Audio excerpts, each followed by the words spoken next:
morning. It is Thursday, October 29th, 2015. This is your morning edition on I-24 News. Coming up later today, the Republican presidential candidates duke it out in the Wild West as the third GOP debate focusing on domestic policy wraps up. Israeli-Palestinian violence makes for a tense olive-picking season in the West Bank. We take a closer look. And later on the show, we sit down with Adam Ahmad, who just published his first book on the experience of being an asylum seeker in Israel. Good morning, I'm Yael Avi, and we begin in Boulder, Colorado. Aren't we happy about that? Where the third Republican debate wrapped up just a few hours ago, and testiness and sharpened jabs infused the night as struggling candidates like Mr. Bush, the former governor of Florida, and Governor John Kasich of Ohio ripped into each other less experienced, or actually ripped into less experienced rivals, and tried to portray them as unqualified for the White House. Hosted by CNBC, the debate was billed as focusing on economic policy. But the most important thread running through it was rancor, some may say. It got very loud at times. There were many interruptions, there was anger, there was frustration. And from Jeb Bush, there was an offer of a warm kiss. We'll take a closer look at that one a little bit later. Slowly, though, and clearly, gaining strength over Trump, we saw Ben Carson rising in the numbers before the debate began. Mr. Rubio, another contender, a first-term senator, had the best night of his campaign, showing the political talent that many insiders had long seen in him. He and Mr. Ben Carson, a retired neurosurgeon, now leading in several polls. Let's take a quick look at the recap of the GOP, the Republican debate that took place in Boulder, Colorado a few hours ago, and break it down from there. What's your biggest weakness? After the last debate, I was told that I didn't smile enough. You should be showing up to work. I mean, literally, the Senate, what is it, like a French work week? I don't remember you ever complaining about John McCain's vote record. The only reason why you're doing it now is because we're running for the same position. We have $19 trillion in debt. We have people out of work. We have ISIS and Al-Qaeda attacking us. And we're talking about fantasy football? Can we stop? This is the man that was a managing general partner at Lehman Brothers when it went down the tubes. He was on the board, and he was a managing general partner. And just thirdly, he was so nice. Joined in studio today by the spokesman for the American Democratic Party in Israel, Mr. Sheldon Shore. Good morning to you. With us also is former Deputy Foreign Minister and former Ambassador to the United States, Ambassador Danya Yalon. Good morning to you. And we cannot do this in any way, shape, or form without the chairman, the chairman of the Republicans abroad, Mr. Mark Zell. Also, you're the Israel co-chair, right? Or am I not right in saying that? Well, I'm the vice president of the World Organization and the co-chair of the Israeli organization. I got you. Okay, we're getting that right. We're going to get that right. Whatever hat you wish. Whichever way we wish. But before anything else, I think it's time to go straight first to Washington, D.C., where we're joined by Rebecca Shimoni-Stoyle of Times of Israel. Rebecca, good morning to you. Okay, good morning. The wrap-up. What an exciting night. To begin with, any type of chatter coming out of D.C. as who may have won, or who did people in D.C. think won this recent debate of the Republican Party? Absolutely. Well, good morning. I think that this debate accomplished something that we rarely see in D.C., which is that there is a sort of a spin consensus regarding the winners or actually the loser of this debate. And the big chatter in Washington is that the loser of the debate is actually CNBC, the network that aired it. Okay. It was a messy debate. It wasn't just a messy debate in terms of the fights among candidates, but it was a messy debate for CNBC, the host station. And a lot of the criticism about the debate and the way that it turned out actually ended up focusing on CNBC, the host station. So you saw very interesting things happen. The Bush campaign manager actually complained to CNBC after the debate about the amount of airtime that their candidate got. Reince Priebus, the Republican leader, actually tweeted that CNBC should be ashamed of how this debate was handled. And at the time, twice in the debate, the crowd booed the moderator's questions. Wow. So I think we can establish that's a clear loser in the debate. The winners are a little bit more ambiguous. And of course, there is a question, right? If here in Washington winning is actually a good thing or a bad thing in this Republican primary. So the hometown newspaper, the Washington Post, declared 3 winners. Right. Marco Rubio, Chris Christie, and Ted Cruz. But there's a very interesting question of, does that actually matter at all in any sort of a big picture outside of the Beltway? No, it's fascinating points, and you're staying with us. You got to stay a little bit on. Rebecca, I know it's late for you. Join on the phone also from Oregon, in the United States, I-24 News contributor Ami Kaufman, who's on assignment, a family assignment in Oregon, but had actually the liberty of watching this live in the States. Ami Kaufman, because you also are aficionado when it comes to U.S. elections, looking at the debate, gauging from how it came out, who do you think is actually appealing more to the basis of the GOP after this one? Well, good morning, Yael. First of all, I guess I could say I kind of agree with what Rebecca said. I think CNBC definitely was the big loser of this debate. I actually would agree with the Republicans and their criticism of this. You know, the moderators just didn't know how to handle this thing. It was really weak. But on the other hand, that's kind of what Republicans like to do. They like to attack mainstream media and just kind of united them against this. You know, Ted Cruz was the first one to take a jab, then Trump did, then Huckabee did, then Christie took a swipe, then Bush did so, and then Rubio. Everybody's taking jabs at CNBC, and they all had a really good time. Right.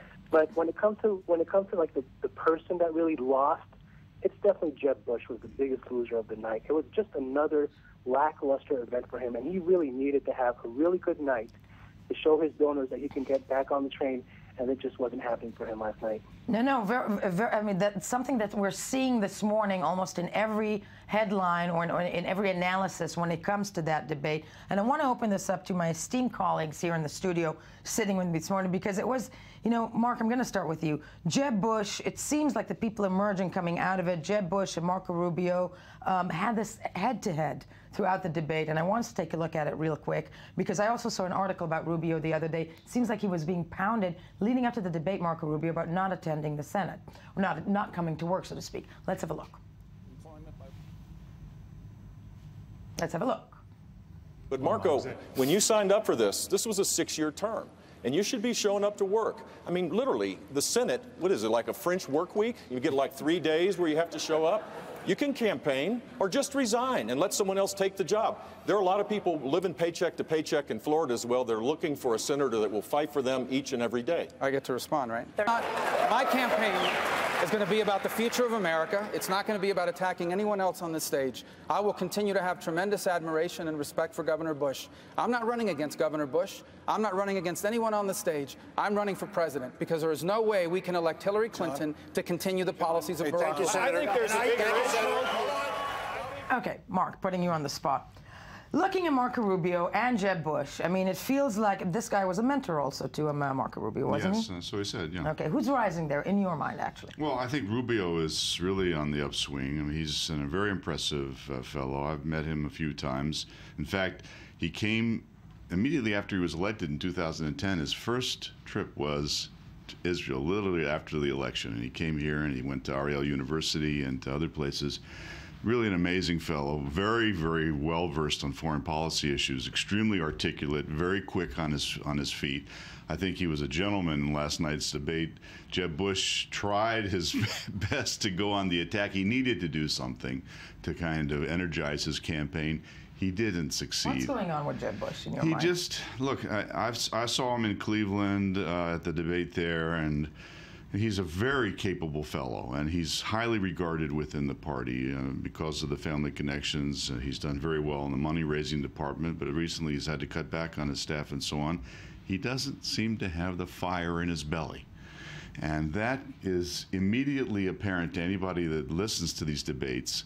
He just doesn't seem to have what it takes to stand up to the public in this kind of a campaign. And I want to ask, you know, standing up, that said, and before we dissect Jeb Bush into detail, Sheldon, I'm asking you because Hillary Clinton seems to be the resurging theme in every single Republican debate, as if it's already deemed that Hillary Clinton is the Democratic candidate that will be running. Yeah, I think it's pretty clear that Hillary is so far ahead that her only real challenger is Sanders, and he's not going to do it. So Hillary, especially after the vice president decided not to run, she will be the candidate. It seems almost certain. But interestingly, unless she gets indicted. But very funny. Excuse me. Okay, we've already seen with the Benghazi thing that there was a total waste of public money. But let's not get into that. Let's not get into that. Right. But But Hillary Clinton, interestingly, should have been the target of the debates, and we just saw one of the very few quotes of anybody speaking anything against Hillary Clinton. They spend more time talking about how unfair the moderators were than explaining why their policies, they should be elected in favor of continuing the Hillary Clinton or Barack Obama policies. Their focus was completely wrong. They were attacking each other and they were attacking the media. They weren't focusing on their real job. Attacking the media, I have to say it, and I'll say to all our worldwide colleagues, even at the CNBC, we're used to that. But that said, Daniel Elon, Ambassador Elon, if I'm looking at numbers right now, the numbers going into this U.S.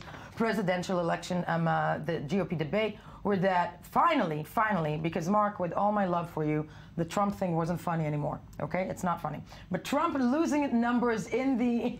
What does it have to do with your love for me, Yael? I'm not a Trump guy, and here you are. But okay, you want to... And I'm asking. I'm going to do a Ted Cruz thing on you in a minute, Yael. It's not too early for that. I'm waiting for that. But I'm looking at the numbers. And Ambassador Elon, Donald Trump now down 22%. This is just going into the debate for looking at the numbers. Ben Carson rising up 26%. Ben Carson, former neurosurgeon, Ambassador Elon. I saw many, and Ami Kaufman still with us on the phone, I saw many interviews with Ben Carson. A lot of the Republican, we didn't see it last night, a lot of the Republican candidates use Israel or, the Holocaust, sadly, always a theme within the American elections when it comes to the Republican Party. That said, when you're looking at the people rising at those numbers, do you think there's any kind of concern within the Israeli administration, current Israeli administration, of who may be leading the, I would say, both parties in these elections? Well, I would say there's always a concern, but let the record show, first off, let the record show that, we have the red guy here, Mark, and the blue guy here. I am the purple guy, because I really believe in a strong bipartisan support of Israel. I think it's very important to keep Israel out of politics in the United States. I think this is one of the staying power of this great alliance, which is a natural alliance. Now, I would say about the debate, I think as the campaign unfolds, I believe more and more we'll see the unorthodox candidates going down, because more people who are the ones who are voting or are showing interest in the beginning are only these political buffs, and usually they are the ones from the extreme, either the extreme right on the Republican or the extreme left on the Democratic. I would say as we near the Iowa caucus and the New Hampshire, more people join, and they are, I would say, the silent majority. As more people join, we'll see Trump going down and Rubio and other, I would say, established, the institutional campaigners rise up. Now, one more point about Rubio and Bush. I think Rubio and Bush, it's a zero-sum game. Why? Because they are both from Florida, so they cannot be on the same ticket. If one of them is winning, then they'll have to take somebody from Ohio, maybe Kasich or somebody else. So they know that they have to nix each other. This is why I think Bush was coming on the attack. But again, I don't think he succeeded, because as you mentioned, no fire in the belly. I think Donald Trump mentioned it first. He said he doesn't have energy. Remember when he said that about 2 months ago? He was right. Bush doesn't seem to have the energy or the desire or what it takes to become the nominee. Or that the camera doesn't love him that much. Let's be honest. I mean, at the end of the day, this is a lot about how how people are being perceived on television. But when you mention Rubio, I want to take us back to the biggest applause that one could hear around that debate yesterday was the jabs against Hillary. And we got to have a listen to it's Cruz and Rubio actually discussing, jabbing at each other. It does end on Hillary. Let's have a listen. Marco Rubio, why don't you resign? Jeb Bush, why have your numbers fallen? How about talking about the substantive issues people care about? The men and women on this stage have more ideas, more experience, more common sense than every participant in the Democratic debate. That debate reflected a debate between the Bolsheviks and the Mensheviks. The Democrats have the ultimate super PAC. It's called the mainstream media. Who every single day, and I'll tell you why. Last week, Hillary Clinton went before a committee. She admitted she had sent emails to her family saying, hey, This attack in Benghazi was caused by al-Qaeda-like elements. She spent over a week telling the families of those victims and the American people that it was because of a video. And yet the mainstream media is going around saying it was the greatest week in Hillary Clinton's campaign. It was the week she got exposed as a liar. It was the week that she got exposed as a liar in Benghazi. Now, before I open this up, I want us to be joined yet again by Ami Kaufman, I-24 News contributor from Oregon. Ami, Hillary was live tweeting also throughout the debate, wasn't she? Yes. I can't hear. Could you say that again? I said that Hillary was live tweeting throughout the debate, wasn't she? Well, she was kind of, well, her staff was kind of live tweeting for her, I guess. It wasn't really that newsworthy, but there was one tweet at the end that she put up, which is like a GIF, sort of a short motion picture of her, of that moment when she's brushing off the lint off the edge of her suit, which pretty much summed up how she felt about this GOP debate. I thought it was quite poignant. There we go. No, we're finally seeing that. Okay, that's the GIF that's going around. Rebecca Shimoni-Stoll from Washington, D.C. Are these debates, or the fact that Hillary keeps being mentioned throughout them with the Republican Party, what is that doing for her campaign? Well, certainly it is helping, as was, I think, said, to establish her as the clear front runner, as the kind of Democrat to beat. And Carly Fiorina at the end of the debate announced, that what everybody's waiting for is to see a debate. What everybody wants is to see a debate, i.e. the actual post-primaries debate between Fiorina and Clinton. It's an interesting proposition. I don't know if that plays out in polls or if that will play out in polls. But certainly among the Republicans, there's a certain agreement that Hillary is the Democrat to look out for. And it does give Hillary a certain amount of credence among the Democrats to say that. On the other hand, there could be another strategy to this, which is that Sanders has a certain cult popularity. And the one thing you don't want to do with a cult classic is give it a little bit more advertising for free. And there's also a possibility that that's a little bit of what's going on here, although I really do think that there has been this anticipation, much like there was for Bush at the beginning, that Hillary Clinton is the person to beat. Also, because, of course, Hillary Clinton is at some point easier to criticize right now. There is the Benghazi hearing in everybody's recent memory, and it is easy to take swings at somebody who already is basically under a lot of fire. Under a lot of fire. What I do want to figure out, though, around the stable is I didn't get the Bolsheviks and the Menshevits. Mensheviks. Okay. You know what they were? These were the two left-wing communist groups that fought in the Russian Revolution. Because it sounded like bad Jewish wine. It's a little bit. Yeah, it's a little early for you. But these are your philosophical mentors. I'm a journalist. Bolshevik is majority. Menshevik is minority. Menshevik is minority. The Bolsheviks and the Mensheviks. Exactly. Okay. Who do you think won the debate? The Mensheviks. No, not our debate. That was a Democratic debate, Danny. No, look. I think Rubio did very, very well in this debate, and I'm one of those that don't put a heavy amount of emphasis on who won the debate. Rubio did very well. It'll remain to be seen how that translates into the voting at the polls. Like Danny said, this, what they call the second tier, the ones that come after the protest candidates, Trump and Carly and Carson, are the ones that I believe one of those fellows is going to be the nominee. And we'll have to see how it's working. Right now, Rubio has got a first-rate campaign, and as opposed to Bush, who's losing support among donors and he's got to cut back. Rubio is strong. He's raised enough money to carry him through the first phase of the primaries. All of his television buys are being made. He's very well organized, and he's like a marathon race. You got the runner that's out there in the beginning and huffing and puffing, and he's leading, and then there's a guy that's 4 or 5 back in the pack, and he's kind of waiting his turn. But he's maintaining his strength. That's it. That's what's happening with Rubio, and the others out there too that are strong. Kasich, you can't write him off. Cruz has done quite well. Even Chris Christie, who's got his own issues, did very well in last night's debate. Very politically well put. Yes, Phil. Right. I think Marco Rubio really showed himself to be very well. Ted Cruz showed himself to be a pit bull and a nasty person and someone you really wouldn't want to meet. They asked him, for example, there seems to be an agreement now about the debt limit and we're not going to close the government, but you're against it. Perhaps you're not the right guy to lead this country. So instead of answering the question, and he didn't answer, that's when he put his attack on the moderator, saying, you're asking unfair questions you wouldn't have asked out of the Democrats. It was a nasty attack on his part, and he didn't answer the question of why, if someone who was against, he was the one who wanted to close the government the last time. I don't think that he showed himself to be well. There are certain other candidates that really should have shined. They needed to shine, like Huckabee. Right. They didn't shine. But Christie, I think, came out very strong, and Rubio showed himself to be a very competent person. I love that the Democrat and the Republican all agree on Rubio, guys. We've got an understanding here. But there's one guy that's... You're going to talk about Hillary? I noticed that you're doing what the Democrats do. You're kind of covering it up. No, exactly. I know. Let's get into it. Let's get into it. I'm asking you right now. First of all, let's get into Trump for a second. He's still leading. We keep regarding him as a joke. Let's have a listen to what he had to say about free gun zone yesterday.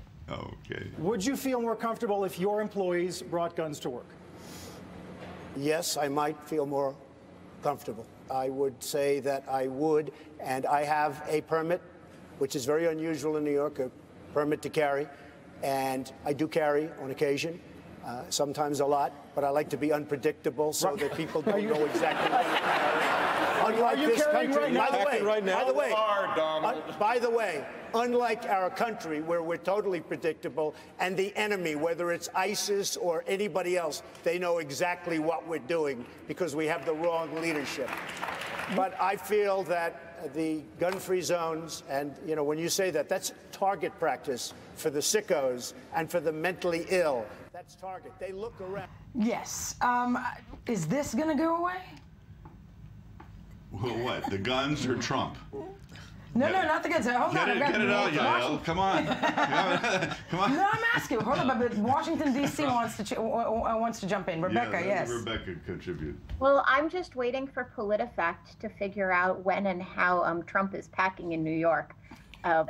This is something that I'm waiting to figure out how you tell. Certainly confirming the license yet, but confirming whether he's actually carrying a weapon around New York is going to be a fun game for them. No, that's phenomenal. That's something I would like to figure out. But okay, let's put Trump aside in terms of everybody thinks that he's going to go away. If he doesn't, I will call you all back here because still I want to remind you of the numbers. But it seems to be that, yes, Hillary, as I said, is the one that everybody contends will be the one running against. She had first of all, she had a good week, didn't she? She had an excellent week. She was able to turn all the questions back on the Republicans, showing it that this was not a fact-finding. The purpose of the Senate is to find facts in order to change laws and to see what to do in the future. They had all the facts beforehand. Well, nothing. Excuse me. It wasn't the Senate. It was the House of Representatives. Okay, you're getting your facts wrong again. Fine. Thank you very much. And you're doing exactly what the New York Times did. Come on. So they, at any rate, they did not. They did not learn any new facts, and the purpose of this was really a partisan attack against Hillary, and she was able to turn it around. She showed herself to be a very effective leader. She showed the Republican questioners to be a bunch of clowns, and I think that and I think that she's going to be a very tough competitor. Yes, there is no doubt that without Hillary, there wouldn't be any much interest in the debate, the Republican debates. I think they are very much gaining by having Hillary in the background because she's a good target to punch, and each one of them is trying on her expense to really rise up and outshine the others. I do believe that Rubio was the clear winner here, and I think the polls will show that. I think Trump was the big loser because he has no more new cards to put. He put his Trump. Donald put his Trump on the table early on in the game, so he doesn't have anything new. All the refreshing and the energy he had in the beginning is waning, and I think as more people, as I mentioned, as more people who are normative people joining now the polls and the interest in the voting, I think Trump will go down. It ain't going to be that much fun, though. Well, yeah, I've got to get my 2 bits in on Hillary Clinton. I mean, Rubio put it very well last night, and I'll just do exactly what he did. He said, this wasn't a victory for Hillary Clinton, and it wasn't a situation where the Republicans were being clowns. That's how the New York Times likes to put it. That's how Sheldon Shore likes to put it. But what came out of that hearing were these emails. It's extraordinary, where she herself writes an email to her daughter the same night as the attack on Benghazi, Sheldon, saying it was Al-Qaeda that did it. The next day, she writes an email to the Egyptian foreign minister saying, this had nothing to do with the video. This was a pre-planned terror attack. She wrote it. And what happens? That same weekend, we had Susan Rice and the Secretary of State herself, Hillary Clinton, telling the American people and the very families of the people who were killed that this was a result of a video, a popular reaction to a hate crime. Very petty. You're going to little tiny things. Come on. That's exactly right. You're talking about a candidate for the presidency of the United States, and you think this is significant at all? It is federal secrecy laws, and has nothing to do with the problems of America. Has nothing to do with immigration. What, the character of the president has nothing to do with the election, sir? Are you serious? Analyzing those little emails. Come on. That shows nothing.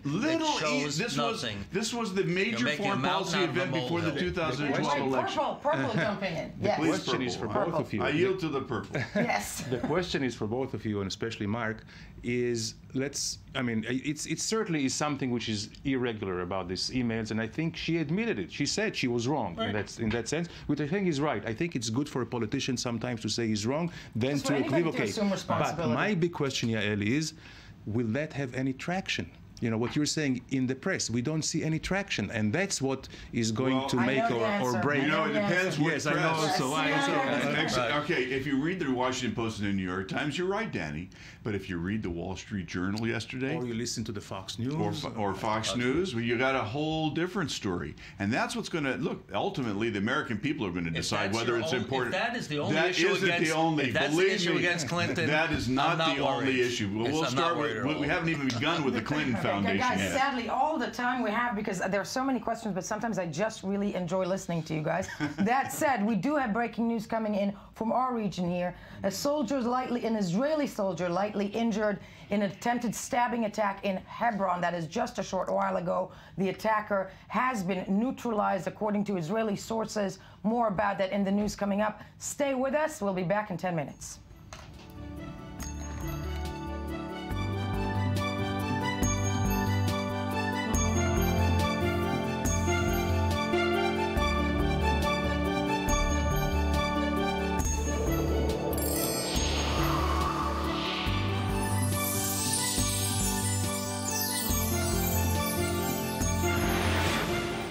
Good morning, I-24 News Morning Edition. On this October, I'm looking at 29th, Ruthie Sinai came prepared.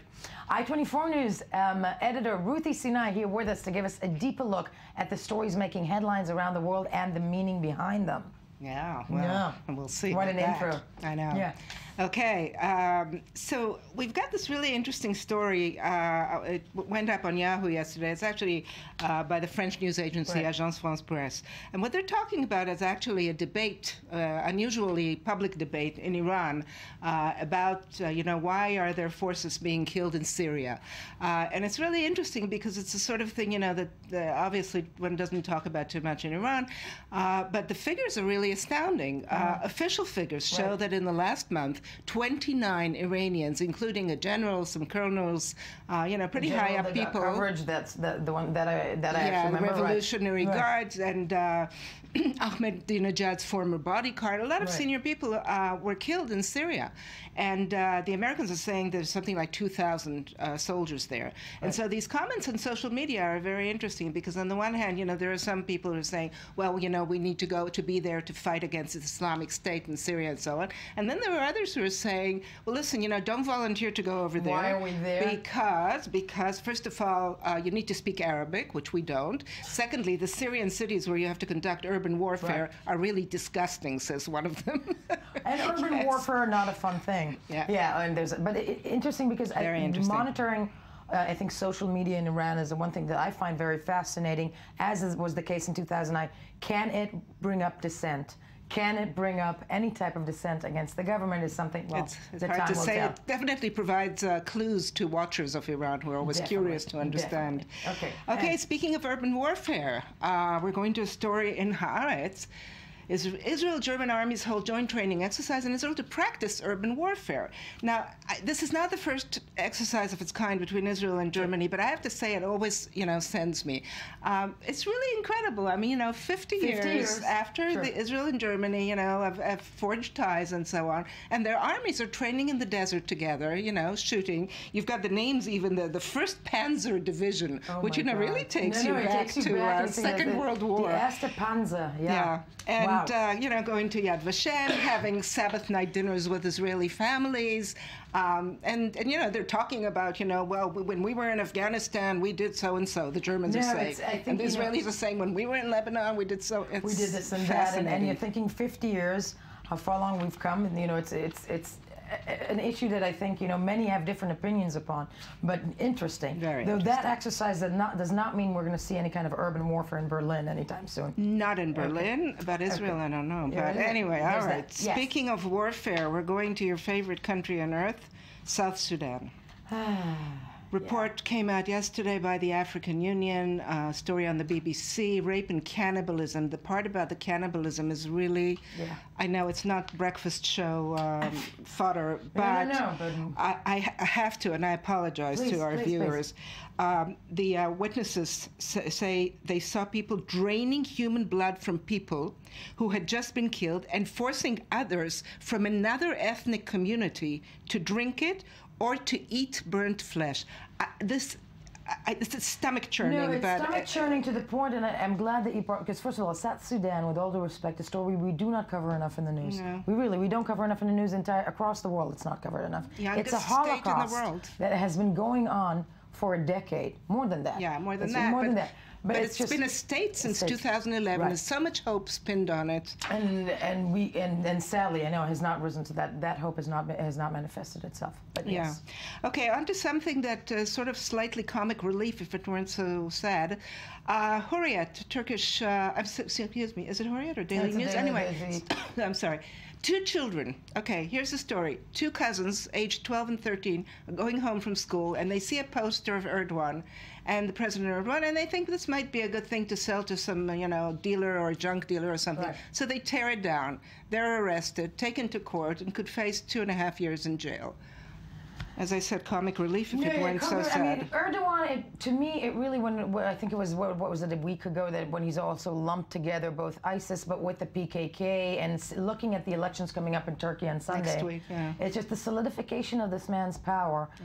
You can't not criticize. So, I'll put it at that. Yes. Yeah. Okay, now listen, since life here on Earth is not so much fun, Yael. I tend to agree with that. I tend to agree. Yeah, Rabbi Asherman, I'm sorry. Yeah, because the morning of hope, yes. But, well, so we've got hope. Will NASA find life on Saturn's moon?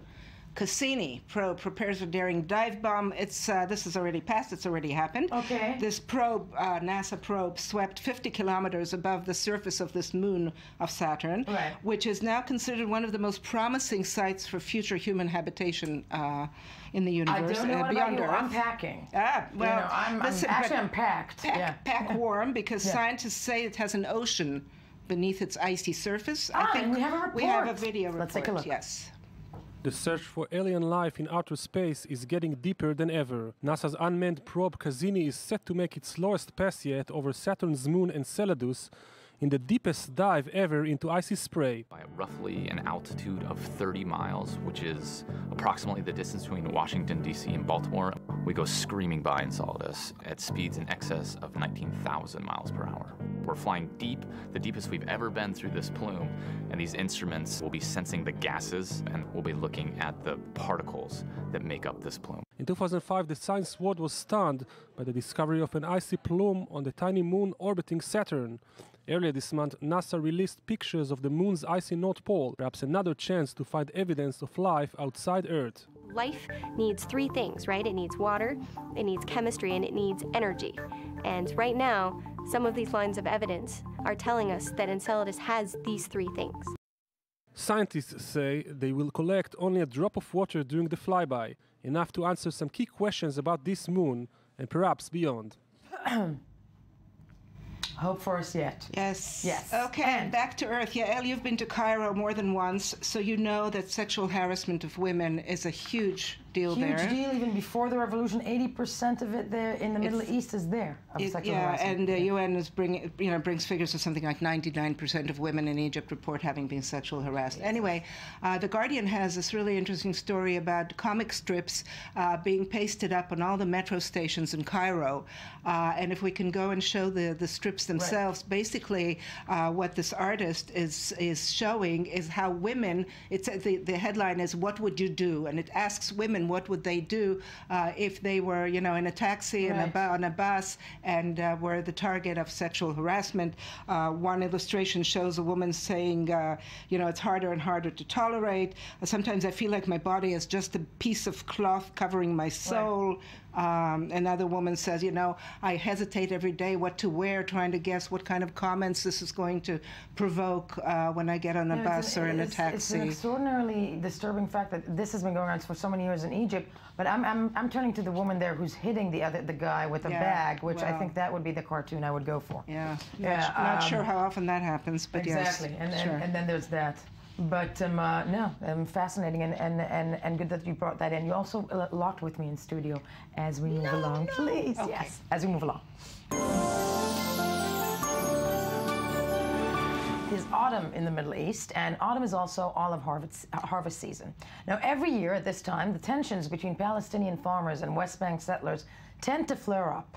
And this year, with the ongoing violence, sadly, surrounding Temple Mount, is no exception. Our reporter, Gabriella Weiniger, went out to the field, or rather orchard, to join a group of Jews and Arabs who refuse to give in to the prevailing animosities and are harvesting the olives together in a display of coexistence. Let's first take a look at the report and break it down. One of my children, my wife, they shot at me. They hit me here, and a bullet to my hip and to my leg. Bruce Liaid is a Palestinian farmer from Burin village in the northern West Bank. He, his wife and his 7 children live off the fruits of his olive grove that he nurtures all year round.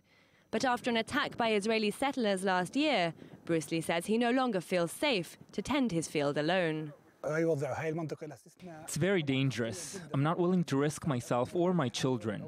The minute we go up to our land, the attacks keep happening. This olive grove here in Burin has seen multiple attacks from Israeli settlers who come down from the illegal outpost of Yitzhar just behind me, removing the simple pleasure of harvest time for villagers and undermining a crucial source of their livelihood. It was not far from here that Rabbi Arik Asherman, founder and leader of the Rabbis for Human Rights, was attacked by Israeli settlers last week as he volunteered to protect farmers during the ongoing harvest season. The people that are stealing the olives run away. But in the meantime, there's other Israelis in the wadi just next over, and they are they're setting the trees on fire. While I'm focused on the fire and these 2 Israelis still quite far from me, another Israeli surprises me from right next to me, and he runs at me, throwing rocks, draws his knife. And it became immediately a very, very dangerous situation. The attack highlights long-time complaints of harassment and assault on Palestinians, who say Israel turns a blind eye to the violence. But while Rabbi Asherman's case is currently under investigation, most files, including that of Bruce Liaid, have been closed and not been dealt with. I reported the shooting to the Israeli police. 8 months and 1 appeal later, I received a decision in absentia. They ruled in my favor, but no one will ever do anything about it. The Israeli legal rights group Yesh Din say that only 6 out of the 260 complaints against settlers for burning, uprooting or stealing from trees have led to indictments in the past 10 years. That we collected about 1,100 cases of violent actions, mainly around the ideological reasons against Palestinians or against their property. In 85%, the police has failed to do anything about it. With tensions this olive season at an all-time high, Israeli authorities have restricted time and access to Palestinian lands, a move said to protect them from random settler attacks. But for farmers here in Nablus, they have to work fast and to a deadline in these uncertain times. We're joined in studio by Rabbi Arik Asherman, President for Rabbis for Human Rights. Rabbi Asherman, first of all, I'm very happy that you're in studio, and I'm very happy that this, incident ended only, sadly, with you being stabbed by the hand. First of all, what was done about the attack that you suffered? Well, I think maybe because I am an Israeli Jew, and somewhat well known, the security forces are taking this seriously. I think there is a serious investigation going on, as was mentioned in the report. Very few people are ever brought to justice. I think in the last 2 years or so, the security forces are doing a better job, the police, of apprehending people.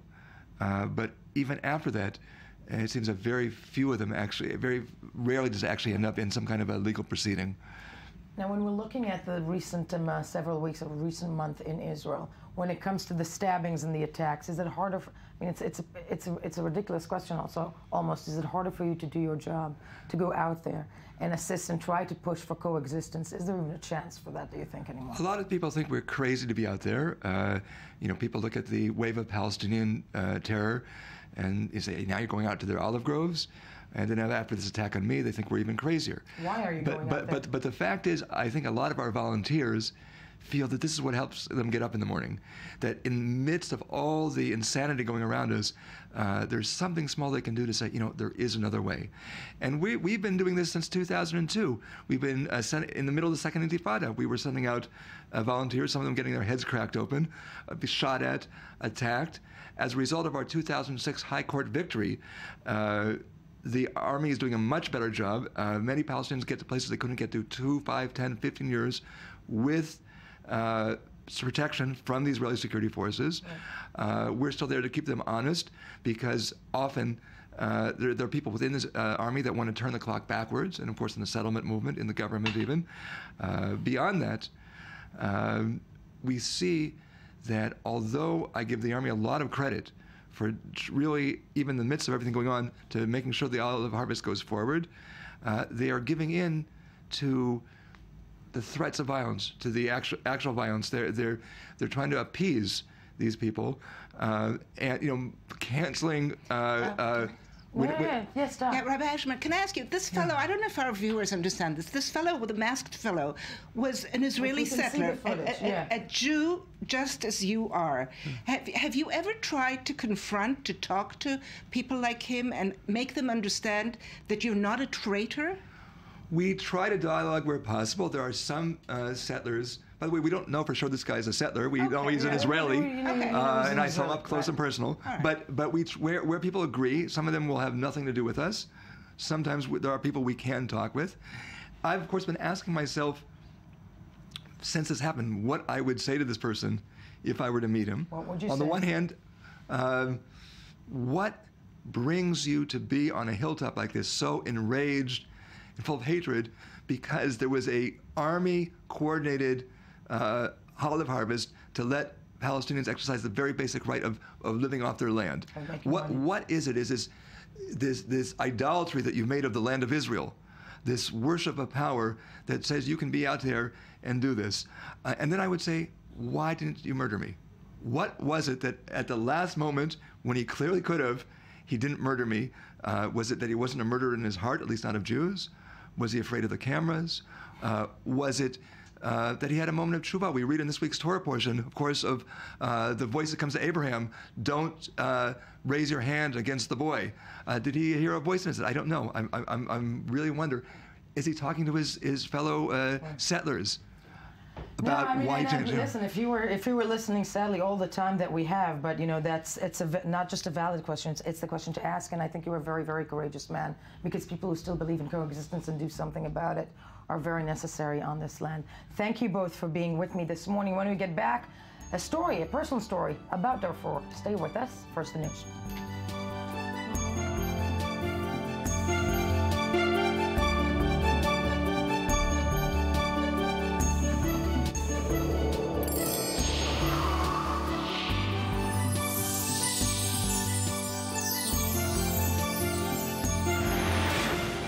morning, I-24 News Morning Edition on this Thursday, October 29th, 2015, and I am still Yael Levi, last I checked. It's good that you stayed with us because our next story is a unique one. Our next guest, Adam Ahmed, or Adam Darfur, that's how many people call you, right? Adam Darfur, as some friends call him. He was born in the village of Disa, 170 kilometers from the capital of North Darfur, and like many Darfuris, he does not know exactly when he was born. He, like many of his countrymen, also was forced to leave his home in 2004, when Janjaweed militiamen killed more than 500,000 people and forced more than 2.5 million into refugee camps or to flee the country. After a very, very long journey, and that is to say the least, he arrived in Israel, settled into a life as an asylum seeker in Tel Aviv. That's also quite a journey. 7 years later, he published a book, The Nightmare of the Exile, becoming the first refugee in Israel to become an author. And I'm very, very happy to have Adam, I'm going to call you Adam Darfur, as all your friends call you. And I'm going to, the hand as well, and the book. I want to show everybody the book. Sure. This is your book, okay, which I think, I mean, a lot of people that have not gone through what you went through, have a very hard time actually sitting down and writing. And the fact that you managed to bring out a book to tell the story, The Nightmare of the Exile, I think to begin with is amazing. Tell me how this came about. How did you say one day, with all the things that are happening, you're leaving your country, you managed to get into Israel. When did the idea of writing a book come into your mind? I actually just like write notes from my daily life, right.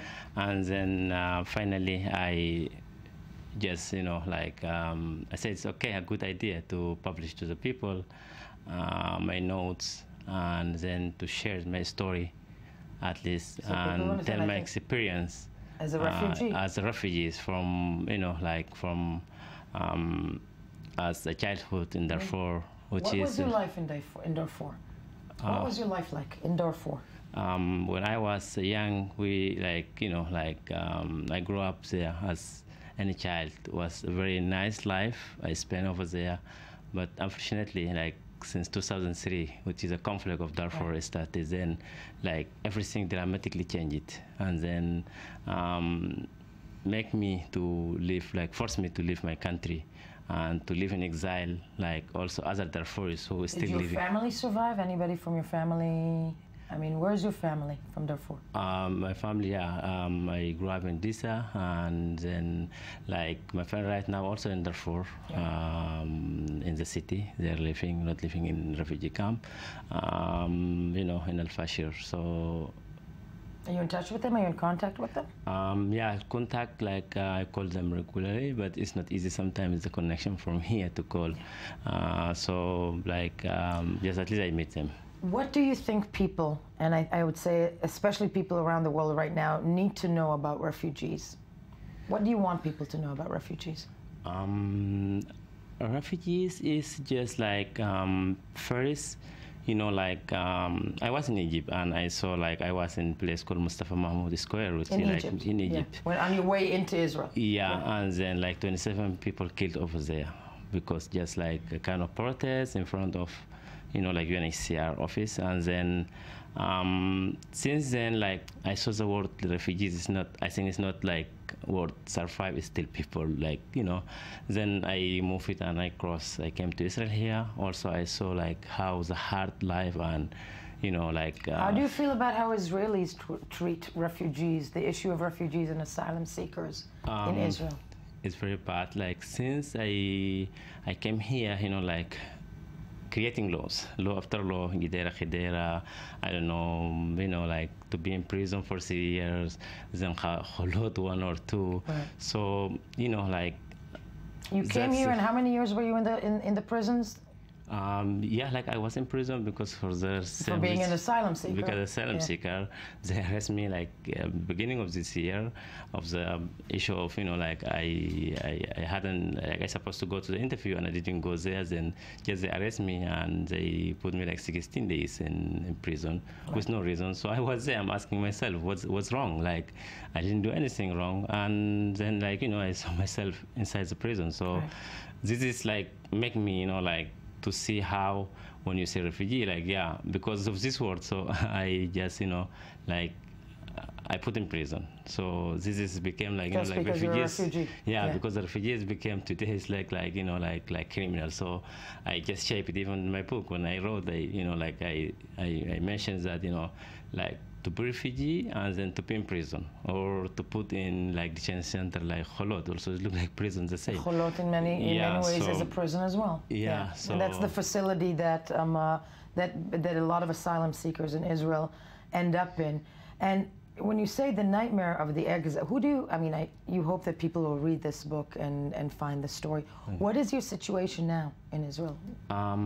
It's still just surviving every day. Also, when I get up, I just get up with a nightmare. It's the same. Like I'm thinking just what will be tomorrow. Now I have just like I get like a visa for 1 month, and again I go there to renew it.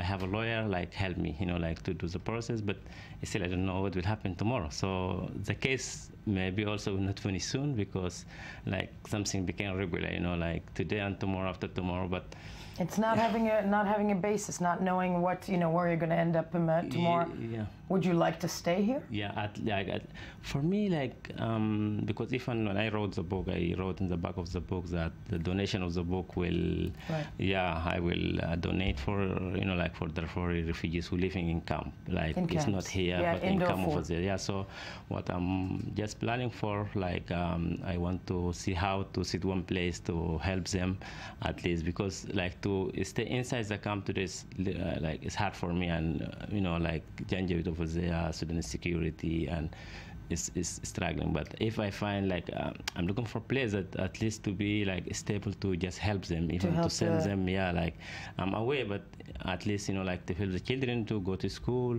We have many women like raped and then like affected like by the like way of what happened for them, like.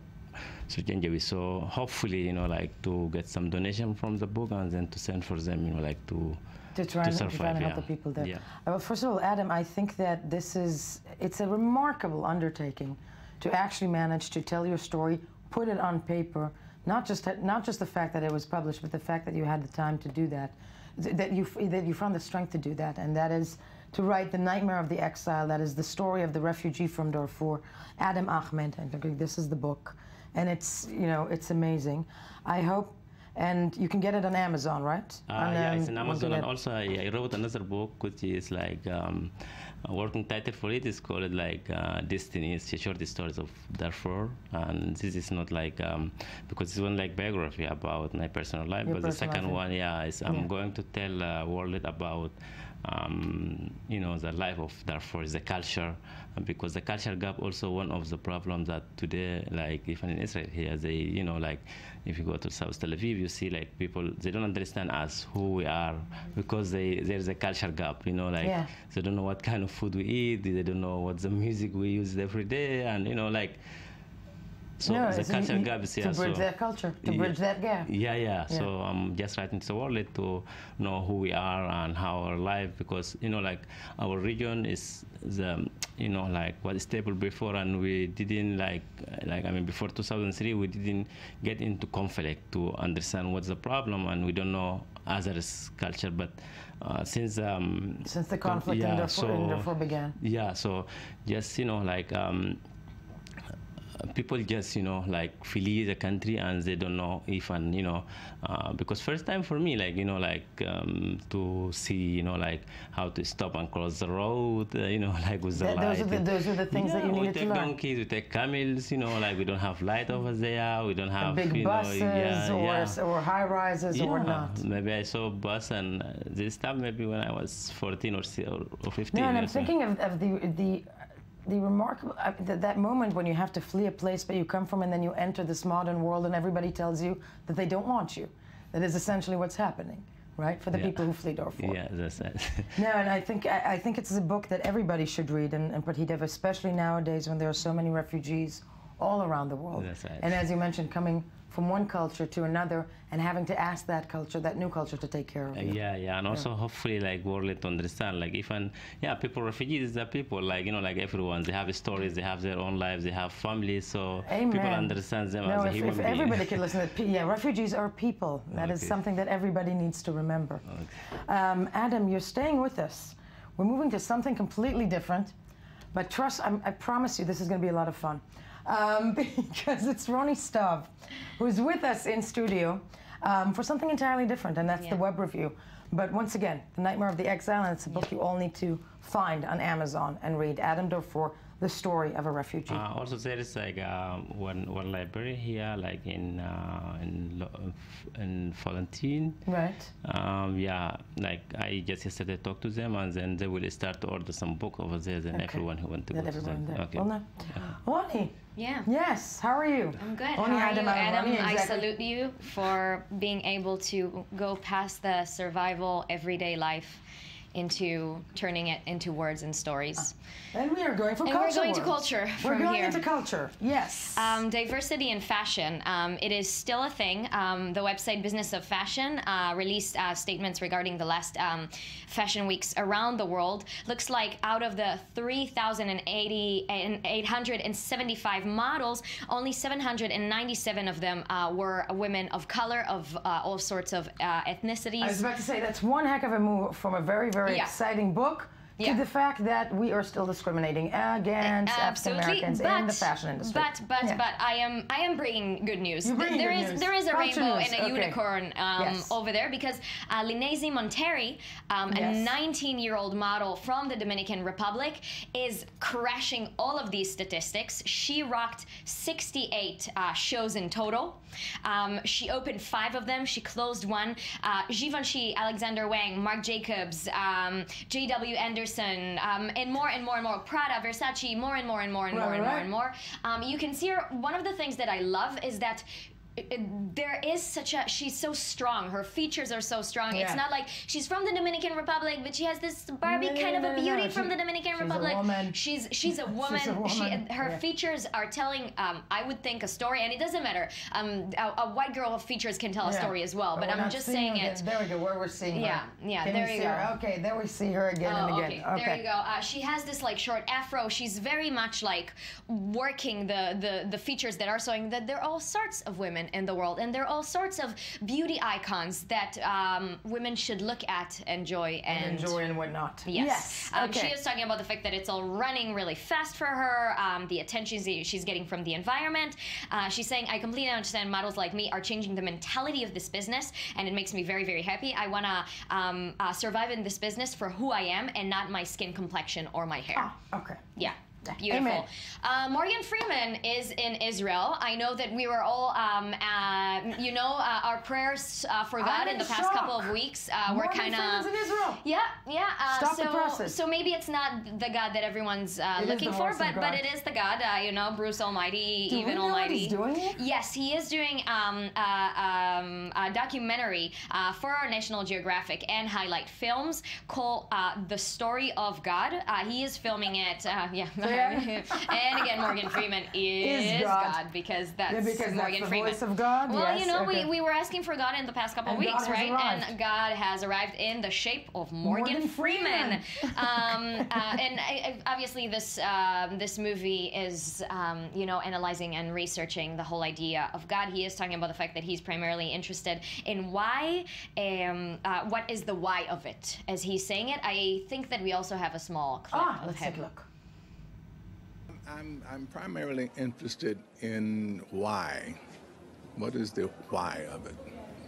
So we go to all of these places, and we talk to theologians, we talk to historians, we talk to archaeologists, we talk to what's that other group of people? Who? Believers. Yeah.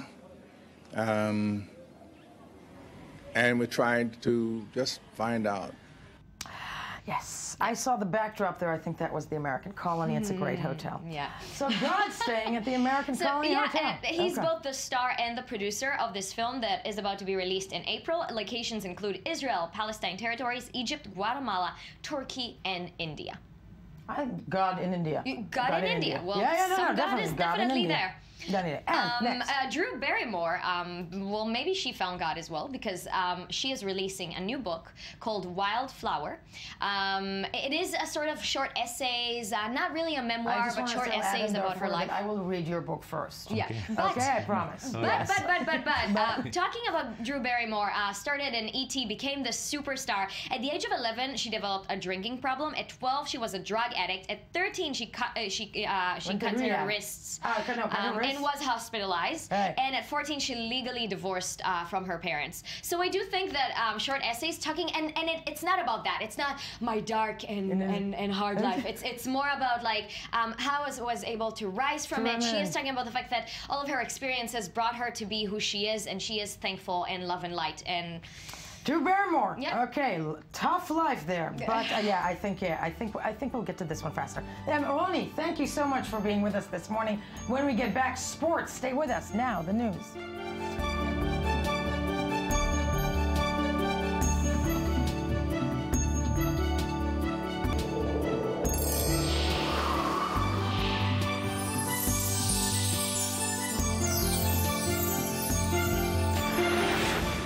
News Morning Edition on this October.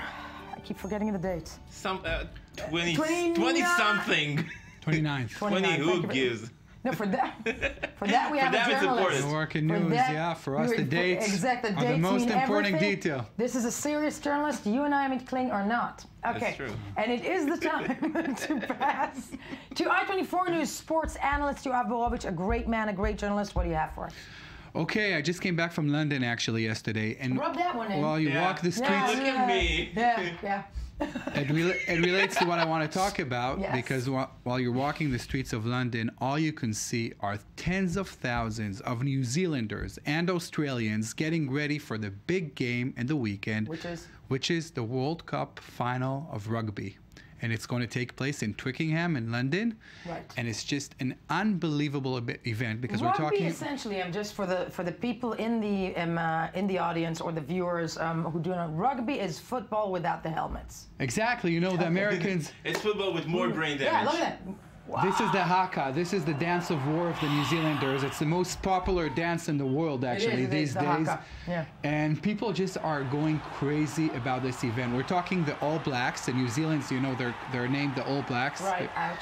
Against the Kangaroos, the Australian team, the green and yellow. And those are just arch rivals because we know Australia and New Zealand are very close, you know, the two countries of the Southern Hemisphere. How did you not stay for this game, Yoav? My God! I know. And I just didn't have it. Yeah, most players don't wear helmets. It's not a violent sport, but it's a very physical sport. But the way they play is they play it actually. There's a lot of just a lot of respect among the players from the different teams. It's a very, classy event, but hardcore. And this is what's going to happen there during the weekend. Who's the favorite in this one? The favorites are New Zealand, the All Blacks, but it's going to be very, very close because we're talking the two top teams in the world. And actually, rugby is expanding. It's actually now popular also in Argentina and South America. They made it to the semifinals. It's extremely popular in Great Britain, in parts of Europe, France, Italy.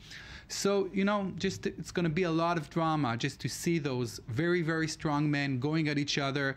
And actually, when you're talking about the New Zealand rugby team, the All Blacks, this is the most important and the most renowned institution in the whole country. Nothing that New Zealand ever did, or nothing that's happening there is not as important or as famous as this rugby team. So it's way, way, way greater than sports. This whole thing is just larger than life. And many times, sports represents a lot of things behind it that are completely different.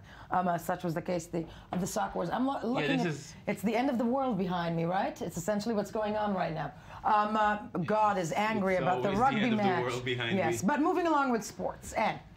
Moving along, let's move to the NBA. The NBA season has started this week, and it's finally a big deal. I understand. It's a big deal in the U.S., and it's also a pretty big deal here in Israel because we have an Israeli representative, David Blatt, who coaches the most famous player in the world, LeBron James. And how did they start the season? With a loss, of course. Yeah. And how's he doing? Not very good. Yeah, we can see now playing the Chicago Bulls. It was a very close game. They lost by 2 points. LeBron couldn't score the last shot of the game. Right. And you know, there's just a lot of drama over there as well, because wherever LeBron James goes, the media goes, the public interest. Very, very scrutinized, and because he's scrutinized, also his coach, the Israeli Blatt, there's a lot of critiques there also, because you know the expectations are so big. Las Vegas placed this team favorites to win the championship, and it's going to be very, very difficult for them. And we have, I think we have LeBron reacting, do we? Yes. Yes, so let's have a listen. This is a good first test versus a very experienced team, as well as we are. Good first test. We didn't have a great first half. I think it was like a fill-out process. You know, we were kind of getting into our offense a little bit too much, meaning, you know, running too many sets instead of just playing. And we started doing that in the second half. But, you know, we gave ourselves a chance to win on the road, and that's all you can ask for. See, I didn't understand a word, but I will say something, Volovich, that I know that you are a sports guy, but my only reaction to that is yummy. Okay, there I said it. Okay, and moving back to London. Moving back, and now from rugby, moving to football. The big story in London now is Jose Mourinho. He's always the biggest story, but now he's actually doing that well, I gotta say. Jose actually, Mourinho. Lately, exactly, he's doing very, very poorly, and he coaches the richest team in the world, Chelsea, and the expectations are very, very high. And this team is also the champions, and they're just losing game after game after game. And what Jose Mourinho is all about winning. He's not about style. He doesn't care about the way they play. He just says, I'm a big winner. I'm the special one. That's how he calls himself. So I'm the special one? He calls himself the special one? Yeah, the special one. See, you're not the only one who does that. Yeah, there you go. And we have him speaking the special one, right? I think we do. Special one reaction. My general situation is fantastic. I have a day off tomorrow. Fantastic family. I can sleep well every night. I'm going to enjoy my day. And Thursday, one more day like I had in the last 15 years of my life. Honest, dedicate. Program.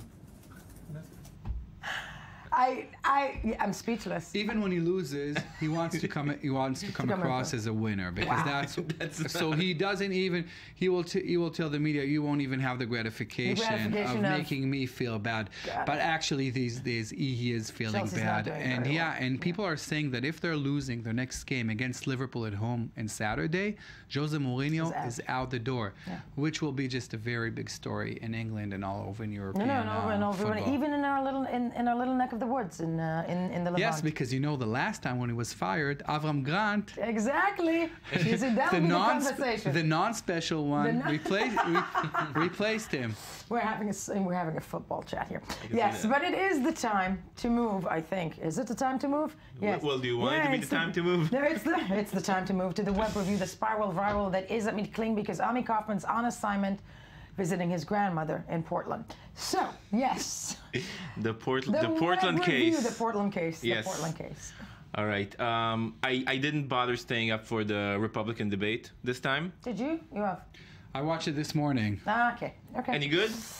It was actually, they really attacked the media, they attacked the liberals, but really it was an NBC, they were against the questions. It was getting quite heated. They're always less fun as they go further, right? Yeah, it's like less fun as they go further, but it's kind of a lesson in ethical journalism, because the media also went like gung-ho. Yeah. But yeah, and back to you. But yes. But so this is a Trump story from one day back. Oh, good. When in New Hampshire, he said, and this is from The Independent, Trump, what he said was that if he was a woman, he would happily wear a burqa, because that would mean he didn't have to wear makeup. Oh, God. Yes. No, I have to hold myself. Please don't. Thank you for bringing.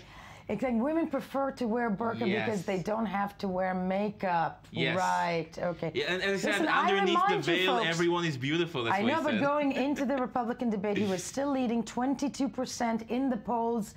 That is a frightening notion. I don't mind saying that, because it's lines as such that are just so very bizarre. Yeah. Yeah. Okay, said the woman who must wear makeup. I really have to. Okay, and moving on. All right.